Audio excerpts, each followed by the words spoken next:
I was also gonna add that as you were mentioning the perspective of building this and these projects reminded me of what we're planning for week two. I don't know if we. I think it makes sense at this point to share some spoilers.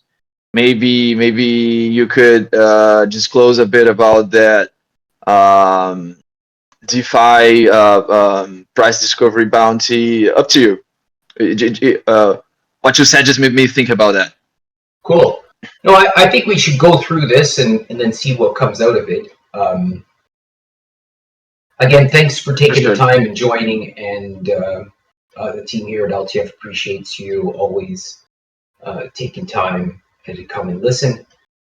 As I was sharing before, the focus today is really on two fundamental questions, and I have an image on to stir the kind of thinking of this, like what makes you buy a token, and as a follow-up, what commits you to a project. So just put that in your mind for conversation. I really hope folks are comfortable enough to share some ideas, but just to give you a sense of the evolution of the blockchain finance, you have in the top 6 assets that have attracted money, and we can say that this should be a way to view the trust level because of the amount of money that's being run on it. But it's actually interesting to see the design. So if you haven't noticed, right away, half of them are stable tokens. So Tether is a stable token, USDC is a stable token, and Binance USDC is a stable token. So theoretically, I should tell you right away that stable tokens are an integral part of open finance and DeFi. And you could ask the question, why would you buy that token? You could come up with an answer. The other 3 are fascinating. So the other 3 are Bitcoin, which is the longest blockchain and carries the highest value. You have Ethereum, which unleashes this smart contract capability, which has really paved the way for DeFi to exist. But that's an interesting token play, because you could ask, why am I buying that? Because that token is its own blockchain, and it's needed to actually interact with the Ethereum blockchain. So there's like a self-demand for that token. And it's the same example for Binance, because Binance is the token that represents the value in the Binance chain and the Binance ecosystem. So to move to a bit of a deeper layer of the onion, maybe I'll stop there and ask any questions. Does anybody have any questions?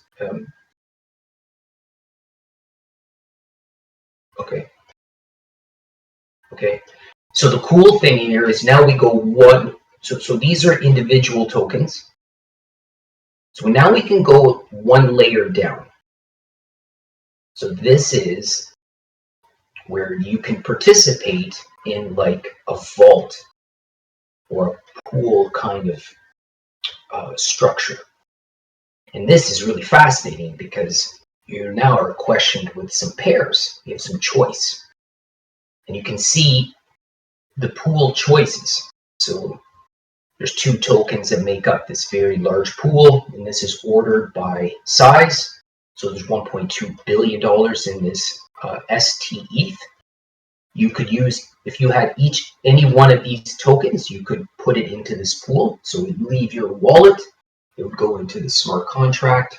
You'd have to pay a gas fee to get there, and then you would start earning these rewards. You can see there's a base reward and then individual tokens. And again, the cool thing about the question is you're now absorbing these other tokens, Curve and Lido, which on its own has its own question, that same question. Why would I buy Curve? Why would I commit to Lido as a project? And you can see the interesting pools that have attracted money. So almost one of the largest pools is this just a stable token. Just you can go in here and exchange DAI, USDC, USDT, and you can leave it in there and help the 1 billion be liquidity. So there's been 78 million volume. Or you could go and take these tokens here and buy this pool and earn a base 3.8, and then you also earn around the variable rate 7 to 18 on Curve. So I'm going to stop there because I think just gives you an idea. But each one of these you'd have to ask the question because you're asked to pair up. You have to have these tokens in order to participate, and you can see the various returns. Like this is a direct play on Bitcoin, so you can earn a base 1.52 to between 1 and 2.5% Curve. Anyway, so let's go back to the main question. I can start off to tell you why I would buy a token, but if anybody is or why I would commit to a project. But if anybody is open to start off, or maybe some of the other mentors, Pedro and Jugad, I open the floor. Hello. I have one question. So the frame of the question is about us or about why do we believe people buy a token? Could be both. Got it. It could be one and one, maybe the same thinking as to why other people could be your reason. Either way, it's just to solicit the thinking behind it. Got it. Could I start? Fire away, man. All right. So for me, what makes me buy a token, and I'm gonna go back to my previous question before was about if it's just ERC20 or 721. Regarding ERC20s, it's about personally there is an expectancy of profit and there is an expectancy on trust. So there are two things: profit, trust. And then for the people that are not too technical, and a third one in the point before: profit, trust, and hope for a better system. And now regarding with the other part of the question, which is why I think people that are maybe not too tech savvy, why do they buy a token, is a lot about shelling effect, about where the funds are, people are tend to go for. Yeah, that will be my first intervention.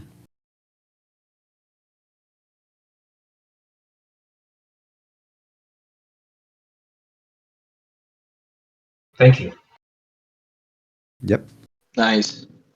Yeah, I think you raised a very interesting point. That is the level of awareness or the level of literacy to the technology can radically change motivations. Will radically change motivations, right? The way I see it, both for myself and others, it comes first from the understanding of what is a token in the first place, right?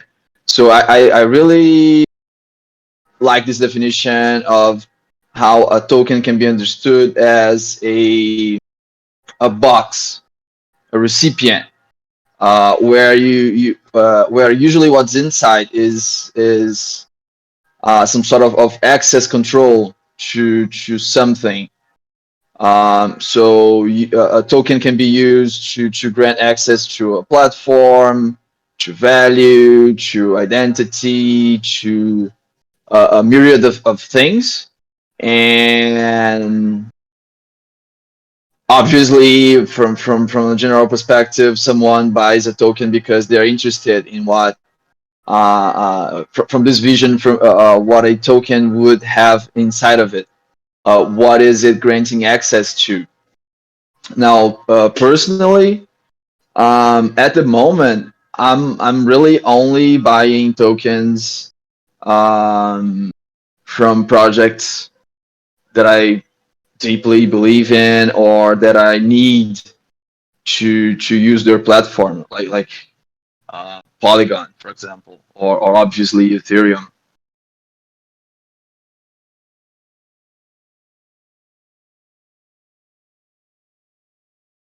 Yeah, and I'm sort of along those same lines. I've noticed for me, I tend to lean, if they're promise based tokens, they have to either come with social benefits like a membership.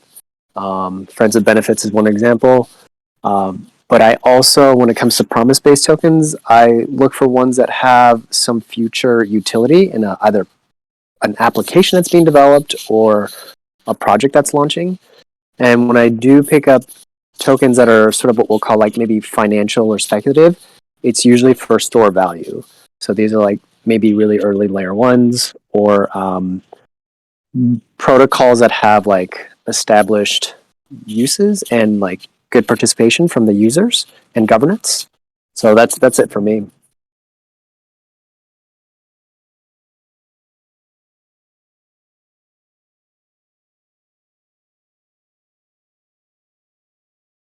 For me, Totally.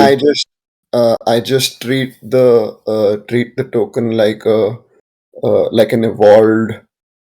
Somebody gave me this definition that a token is actually an evolved share, like a traditional share, and it's the combination of a share and a currency, and that's probably the simplest definition that I've found to kind of take forward and apply to projects that I kind of find myself interested in. And beyond that, I try and understand the project. I try and understand if it's a product, if it's trying to solve like a technological issue, then I try and understand that. If it's something else, like if they're trying to create an app or just the product, then I see I see it like a growth share and see how exciting it is to me. Try and use the product, try and use the project, and yeah, if I think it's exciting enough, if I think there is a future, I buy it.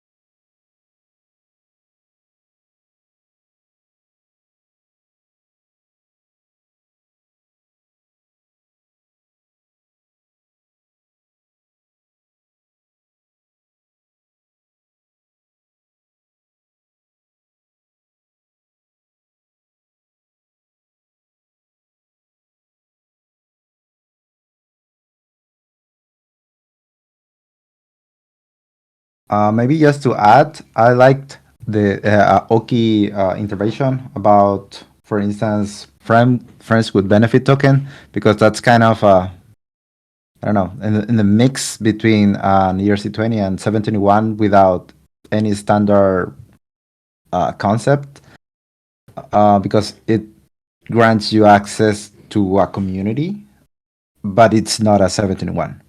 So yeah, I like that concept. And regarding my points were more about ERC20s, but regarding ERC 721, yes, it's a lot about attention.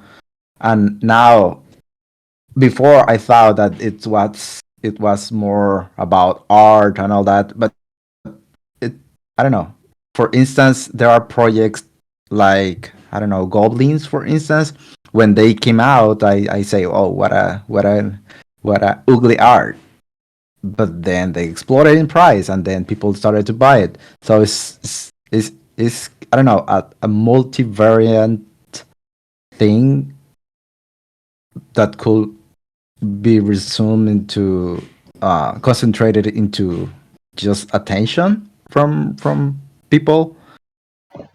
Yeah, I just wanted to add that. Yeah, and I'll add that for me, what I kind of figured out was that a token that I hold in my wallet that's associated with my Twitter is now more of like a badge to me. I hold it there so people can see what I identify with. Because what Nestor just mentioned, once I realized markets are really made up of information, and information is really just human behavior and social dynamics, then you just got to get into the social dynamics of a group. And some of that really seeds the beginning of a culture. And then you find out something that's going to blow up, whether it's a product or whether it's an idea or a movement, like an ideology. They all kind of start in this place where there's like micro elements of interaction that then start to scale up, whether it's dollar signs that make it bigger or the utility of a product that makes it bigger, or just the social dynamic of being part of something, like the belonging element.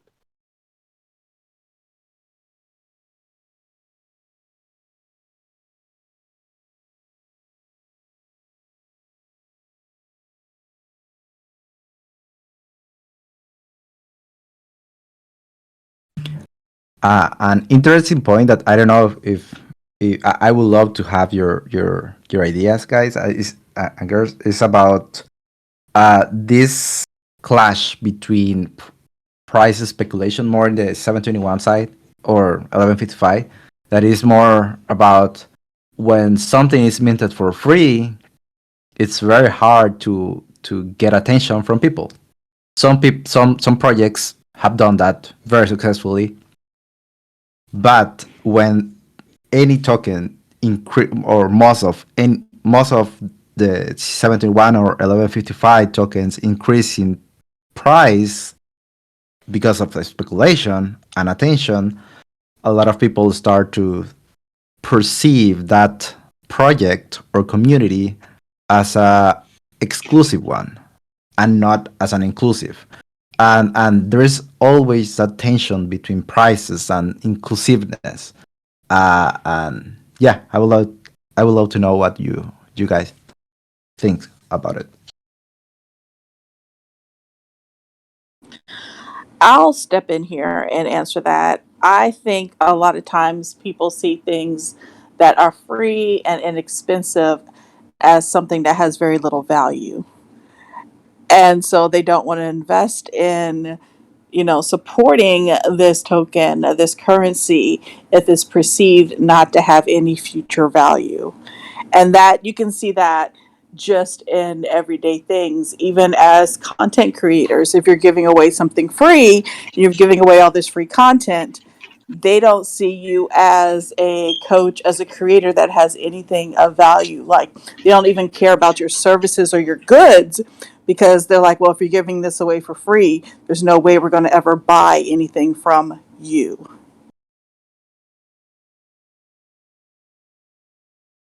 Yeah, thanks for your thoughts. Yeah, my thing is I've been thinking in that a lot about how to solve that.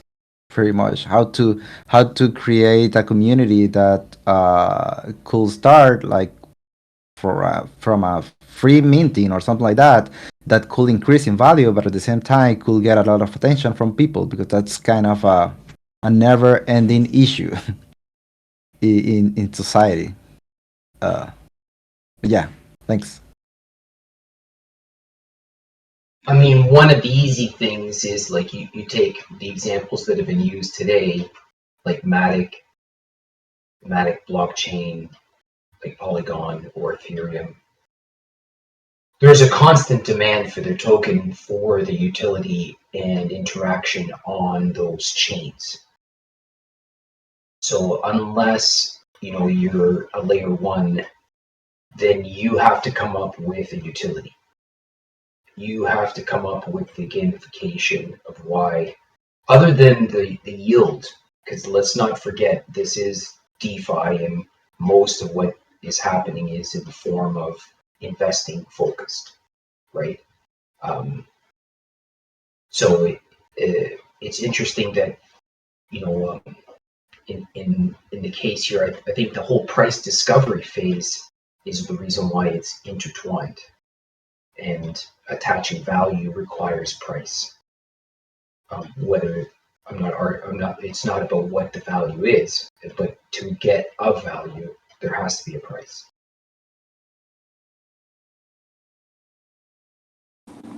So why is it that value has a price? For, I guess, the exchangeability, the transferability, in open finance, value is important because it's in the lending part, it's used as collateral. So, value is important. And the interesting thing about that is that it's counterparty, right? It's the transition of having a smart contract be the trust agent. So because that adds value too, because usually the world works where a high return is indicative of the risk, right? Because there is the incentive of drawing in capital or investment. Yeah, I like that one. Why value have price? And for me, it's about it needs to have a price for a society to scale. If we want to keep very local society, yeah, we can trade values, but at the same time, value is very subjective. And if we want to scale to a more global community, we need to put objective measures that are usually prices. And especially when you're on a tech where it's a ledger, where it tracks, it records the transactions. So it's like it's I think very integral. I think. I think I would I find it helpful to separate utility and value as separate things and things that changed over time. And to the idea of scaling needing a price, I don't believe that. I think price sets it communicates a signal to some people or to some beliefs around what's possible, but it isn't the only driver. Because, for example, the membership tokens I have to Friends with Benefits, even if I use them as collateral somewhere with someone, they would just be a form of collateral. They couldn't actually be used to access the community. And I know I'm there because the relationships in the community really are a form of capital in itself. It's cultural capital, which is a bit more abstract, but it is something that you build upon on the internet, as opposed to like back in the days we were building a railroad, we'd really be looking at sort of like commodities or raw goods that we're putting together to make something happen. So it helps me to remember that we've come from this weird timeline of like building upon different forms of capital.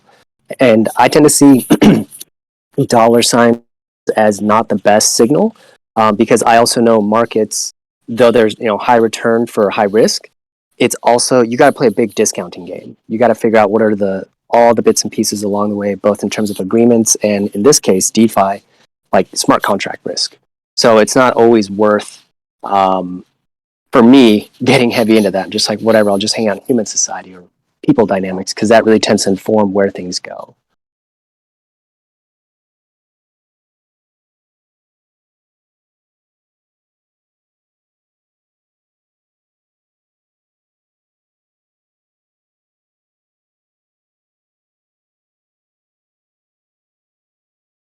Yeah, that's fascinating perspective. Yeah.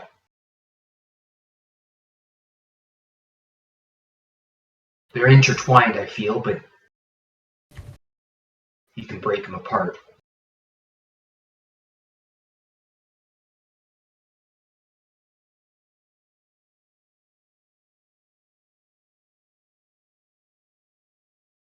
Yeah, I like that intervention. Okay. Yeah, I'm thinking a lot about what you said. I don't know. My first assumption will be like, yeah, but it should start from a price perspective, because when they launch a token, if you launch a token, let's say, I don't know, any person launch a token, they need to have a perceived value in the community. but from that perceived value, there's gonna be a objective price on a token that person is gonna launch, and then you can elaborate more like Legos. And at some point in, I don't know, maybe in the level third, you are in the position to say that you don't need a price, and you could be I could be agree, but at some point you should maybe start from a mix, maybe a mix, but at some point there should be a need for a price of something.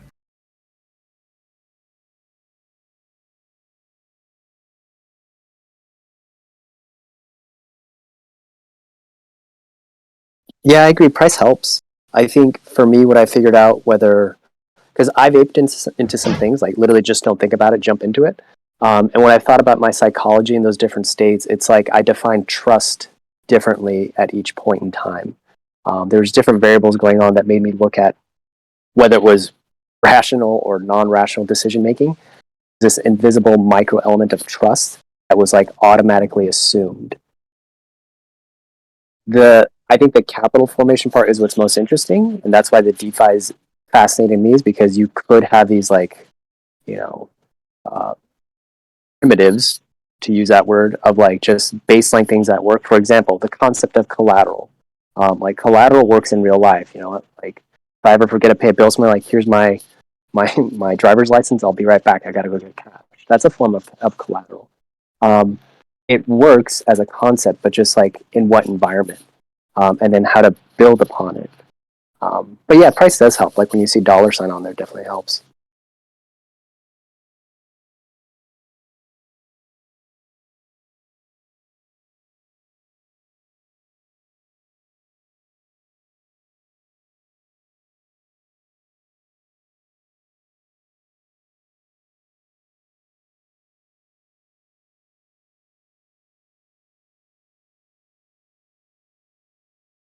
Does anyone else want to share what tokens they pick up or collect?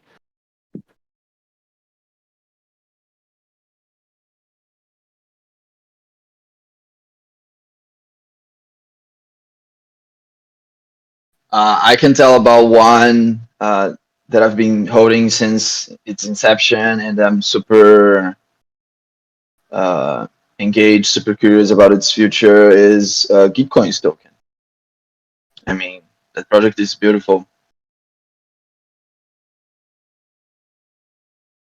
The way they are planning on breaking their monolithic infrastructure and just turning everything compositional for other projects to use their passports, to use their quadratic voting, conviction voting, the grants, the hackathons and bounties. It's beautiful. It's evolving into a protocol, and that's I think that's one of the most interesting and valuable transitions, because we have too many platforms. We need more protocols. We have enough platforms.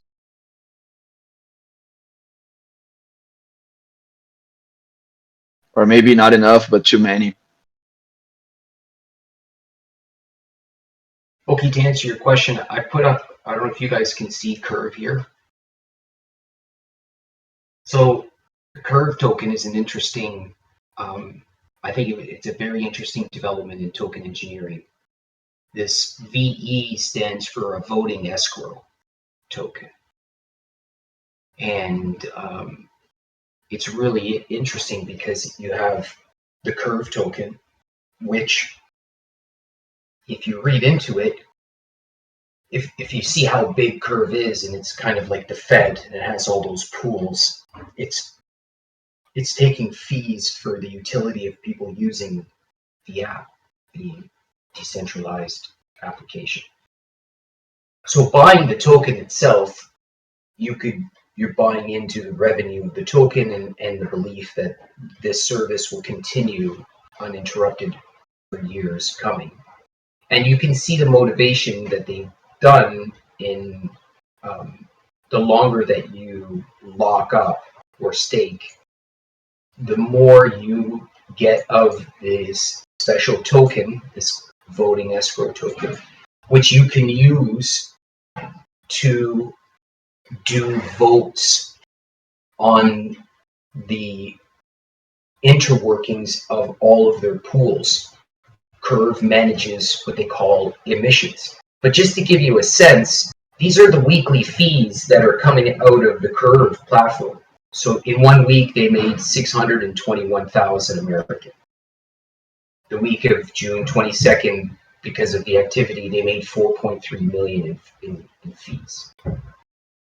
And these get distributed all to the Curve, the folks that have locked Curve.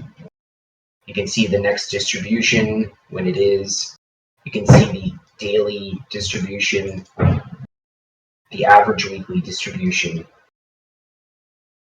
what you're actually earning from an APY. So this, going back to that question, this really does, can you guys hold on for a second?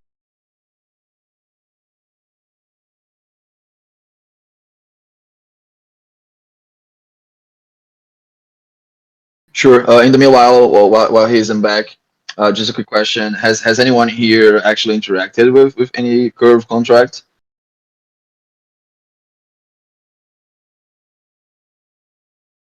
Or any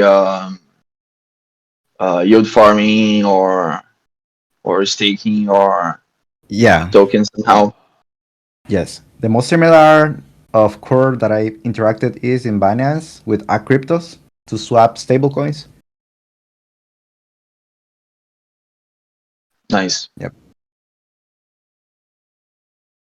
I played around with the first version of the Bancor protocol when it came out, and I wanted to get into Curve, but I could not make sense of the governance layers or the sort of what we'll call interest or dividends benefits. I couldn't make heads or tails of it. It's So I it's a didn't. behemoth, right? Yeah. Sorry about that, folks. Sorry. While you were away, wickedness I just of working asked at home. them. Yeah, absolutely. While you were away, I just asked them if they've ever touched Curve or something similar. Yeah, so what's fascinating is that because they've created such a large ecosystem, there are protocols that have built their whole protocol off of the Curve protocol. So I'll give you an example. So again, it can go back to say, okay, why am I buying this token? Well, this token, it's kind of really easy why I'm buying this. But these guys are I don't know if you can see this, but they're like a yield aggregator. So they ask you to go to Curve, to their pools,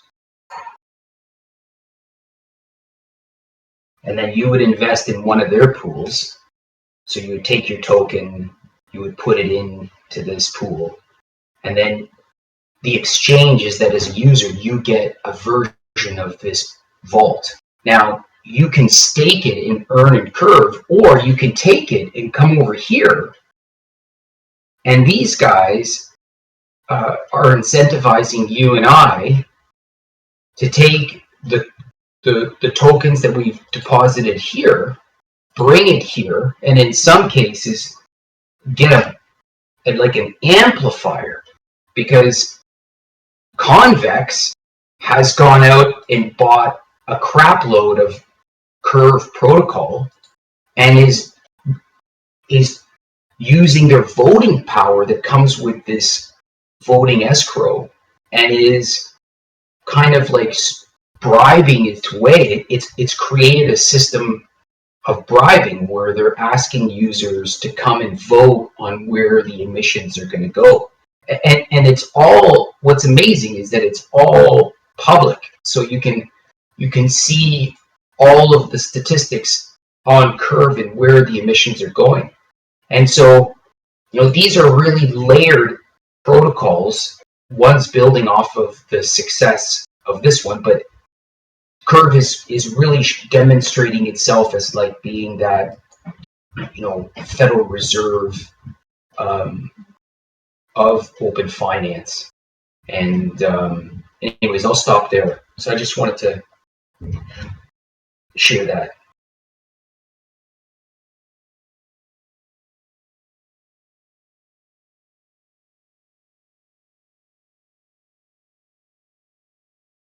So when you use the term like the Federal Reserve of open finance, when I think of the Federal Reserve, I think of sort of the idea of lender of last resort. Mhm. Is that the idea that the token supply from Curve is, and the perceived value of having these governance voting shares in the protocol enough to keep value in the ecosystem or the pools that are participating in the Curve protocol? Yeah, I think you nailed it. It's just they have earned the trust over time. They have the capacity, so they carry all those large pools, and so in that case, they kind of are, and they've created this concept called the factory. So if you go to Curve, like part of the open finance, transparency, you're able to go and create, if you have enough capacity, you could create your own pools. It's a decentralized interaction, right? And as long as you follow the steps. But they've provided the infrastructure, but they've also attracted the capital to allow it to exist. And it's hard to find, like I said, if I bring up DeFi Llama, it's hard to find another protocol that has the same type of footprint, right? I mean, the individual tokens themselves do, like, if you saw the market value, like you have, there are individual tokens that are bigger. But if you are looking at the EV chain, so Uniswap is an exchange, one of the first, right? And then Lido is Ethereum staking for the new chain. So that's what staked Lido. That's what ST, the Lido platform, is the ST ETH pool. And then Maker is DAI. And then you have Curve there. And then Aave is another DEX sort of protocol. Right. Okay. So here's a question I have, and apologies to everyone if I'm about to scramble what we've been learning, but my brain needs to understand this. The attracting the trust and sort of the reputation gives it legitimacy, right? That's what gave Curve sort of like where it is now. One of the things that stays in the back of my mind is obviously I could look at market cap and who holds whose token, but my mind thinks this is all technical infrastructure, like smart contracts. So when Convex is building on top of Curve, are they building on top of the existing contract or using the contracts of Curve? Using it. So they're literally, yeah. Okay. If you go to Convex, if you go to Etherscan, you'll see the contracts, the vaults are their own. Okay, that's good. I've been trying to figure out where the foundation starts for the basement of this DeFi house. This helps. Mm-hmm. Well, there are protocols so there's like a new, Yearn came out with a new V3, a new vault structure that allows the bigger strategy. So the container, as Pedro called it, he called it a box. I like to call it a container. So inside the container, you're able to separate other strategies for risk mitigation. So you might have a master strategy and then minor strategies running under it for risk reasons.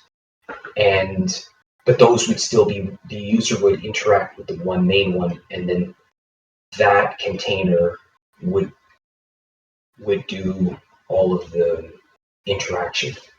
It's sort of like what Balancer did. So Balancer is an older protocol, but still like really at the heart of open finance, but they came up with the, just like in the name, the 2 asset pool that they stay in tandem.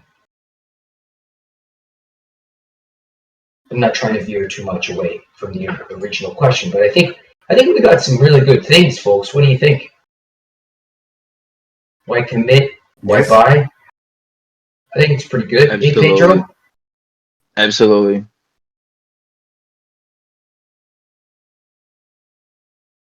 Yeah, I think now is a moment as good as any to invite people that haven't been vocal in this encounter to offer to share their 2 cents, the order to satoshis or whatever.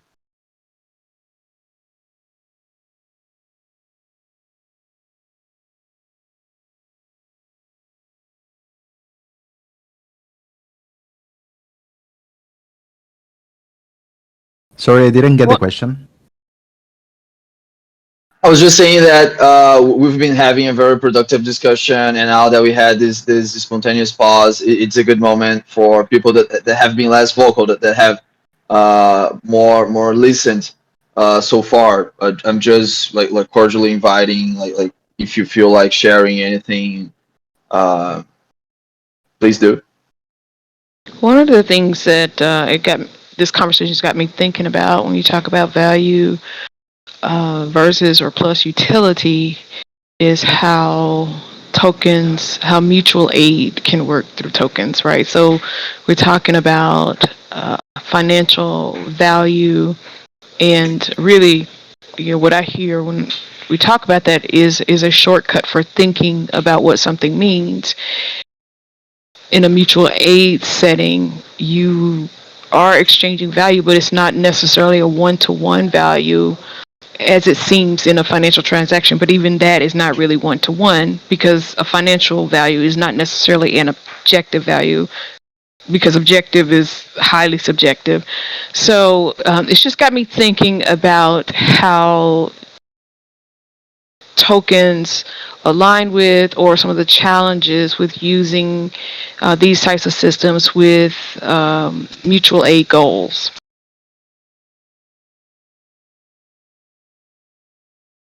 I'm optimistic because it's the quantification of what is perceived to be value there. Whether the value is a lot or it's quantified as a lot in the beginning, because again, then you inject supply and demand functions into the marketplace, and then this price discovery mechanism starts, right? Right. But it can activate, like, again, I try to play the experiment. Like, there's a reward layer that exists no matter what. It just needs to be activated, right? Quantified, right? And I think I'm optimistic that it's possible. It really is, because we perceive the value to be there. The quantification opens up the utility of sending, trading, exchanging, valuing. No, this is good, and I really like what you were saying about the reward layer being activated, because I think about something that might take me 2 minutes to do, and I don't think that much of it, but it might mean the world to somebody else. Yeah, sort of like proof of work.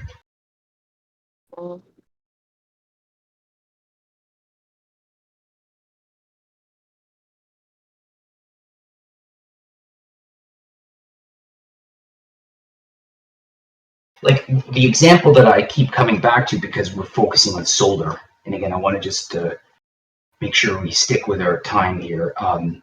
But like, if someone activates or participates in a solar initiative, they're entering that engagement under some expectation that there's going to be a benefit for participating, right? I.e., I put solar panels on my house, i.e. equals I should save energy costs.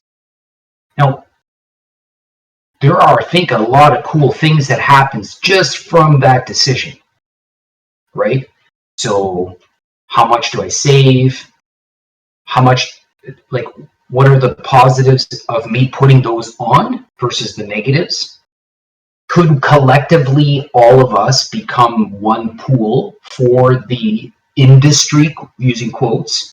So if the carbon market pricing needs liquidity, maybe the collective of all of us together, by creating that utility that is either feedback, positive feedback in carbon credits, or the savings that the customer is, like, there's, by that action, there's a reaction. And I think that reaction just needs to be quantified. No, I think I don't that's a really good point. Well, thank you. Thanks for bringing it up.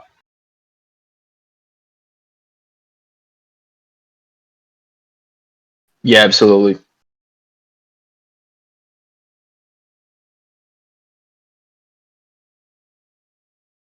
I saw Dr. P popped in. I would love to have gotten Dr. P's perspective. Yeah, he popped back out. On this solar example and the idea of mutual aid, an interesting thing I've noticed about me personally is, for example, when I'm helping to onboard donors from, like, we'll call them traditional finance, just philanthropy world, into Web3 in a working group. And when I put on that hat, I'm looking very critically at the application and the use of tokens as rewards to get donors on board. But when I look at the mutual aid opportunity of, let's say, leveraging the dollar from US-based philanthropy or charities to developing markets, then I take a totally different approach. Like, I'm less critical. And I find that very fascinating because I'm holding both in my head. And it's just really a decision I have to make. And I think it's fascinating because it's the idea, especially when it comes to ecological assets or carbon representations on the blockchain. There does have to be a first layer of basically what we'll call, like, holders of belief that this is real, that this is working, whether they're eco-village projects or just, like, volunteer carbon market people doing their things in different places around the world. But it does require that because someone sets a floor price somewhere, somehow. And I'm just fascinated by that I can hold both in my head and still find myself confused at times. Yeah, I really like that. I made note of what you just said, that there has to be a first layer of holders of belief that this is real. I think that's, yeah, I'm definitely going to take note of that. Yeah, that's counterparty risk. I'm sorry, can you repeat what you said? I feel that that's like counterparty risk, that layer of trust. It's who's going to be the backing and validate the quantification.